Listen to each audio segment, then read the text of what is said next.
Now, production speeds on anything that's somewhat unique, actually, you got to expect that it's going to slow us down. And I get that all the time with a lot of our specialty printing. I have really good friends in the industry that have been doing this as long as I have that say, yeah, that's really cool, but how can you make any money doing it? It's too slow. Well, they've got a point, which means I've got to go from a $5 t-shirt to a $15 t-shirt.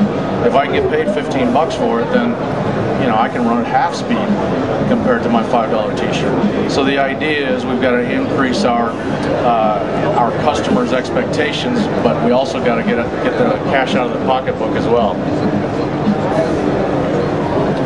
Dryer considerations, anything that's got any kind of dimension is going to require more cure temperature or higher temperature or longer time in the dryer, just because we've got an ink deposit that's thicker than standard. So it's different. Our dryer, I'm not going to say you can't run it through a really teeny dryer, but you may have to run something through twice. We're going to run discharge and might have to run it through twice. That's going to kill me on my production, right? But I'm getting 3 times what I normally get paid for it, so I could run it through my dryer if I have to. Again, we're trying to stay ahead of the fashion trend and be able to provide these things for our customer without going out and spending $250,000 on new equipment that may or may not last. Just kind of an FYI, I know that the oversized, the affliction thing is super, super popular. It's great looking stuff. But if you've been doing this as long as I have, there was an oversized thing that hit our market in the 80s. Belt printers and all over printers. And until about 2 or 3 years ago, M&R hadn't built a belt printer for like 7 years. And now they can't build them fast enough. The Alpha 8s are selling, the oversized Challengers are selling. So it is a fashion trend. Everybody thinks it will last much longer than it did last time, but remember, it is a trend. We keep talking about how the skulls and scrolls thing is going to go away. Surely, it's been in our marketplace now for 3, 4, 5 years. Surely it will stop, but it hasn't really, and there's really no signs of that slowing down as well. So we just kind of got to stay with it and be able to offer some of these products to our customers without spending a fortune on the front side. I have a couple of more things I want to share with you here. You can see as we start to pass some of this stuff out that things kind of morph from one application to another to another to another. We get a tendency sometimes of over-engineering things.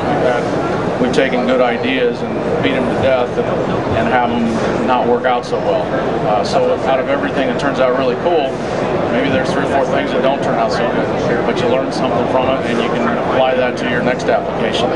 So we take some of the scroll work and add some foil to it. It's not a fantastic print or anything, but then take your Fashion Soft with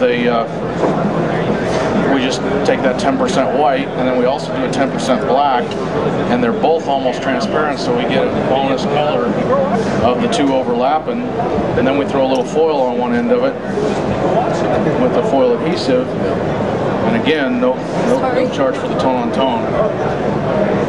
So we get 2 completely different looks that don't cost us any more or less than one. I'll start those over here. And then we take our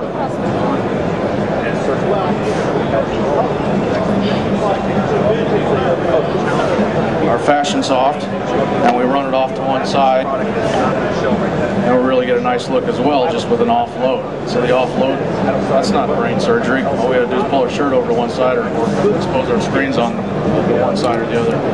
So a lot of that's very popular as well. And then our final piece here, which is kind of fun. We just developed this the other day.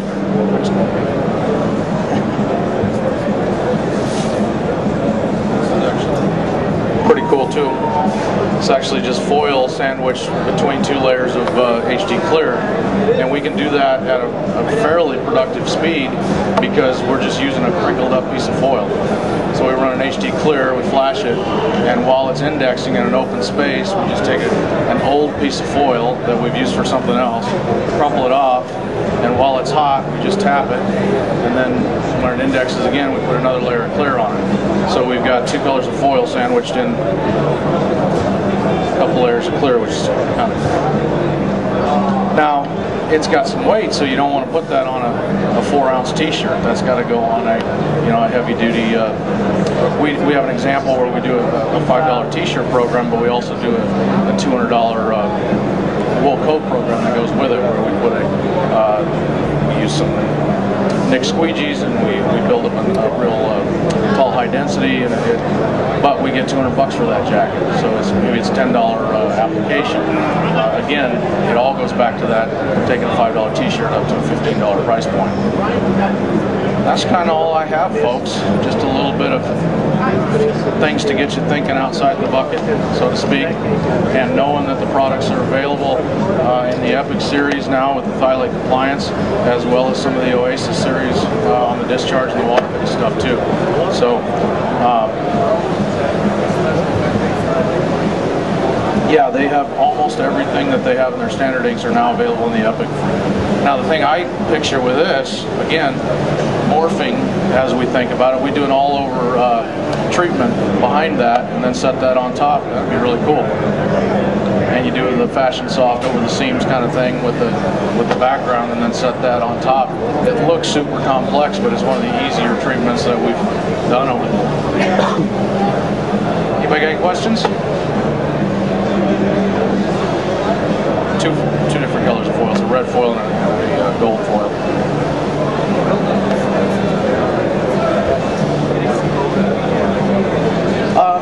Sometimes we use a cap film, but there's some emulsions that are available that are super thick now, and they sometimes have formulas even for you built in. 2 one side, 7 on the other will give you about a 400 micron stencil kind of thing.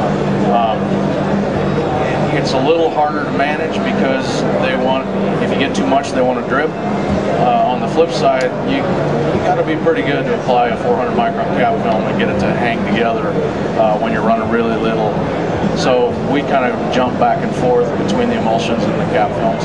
Cap films, we control the thicknesses a little bit better, but when it comes to durability and real fine detail kind of stuff, we end up using a lot of real thick SBQ emulsions as well. Yes, ma'am.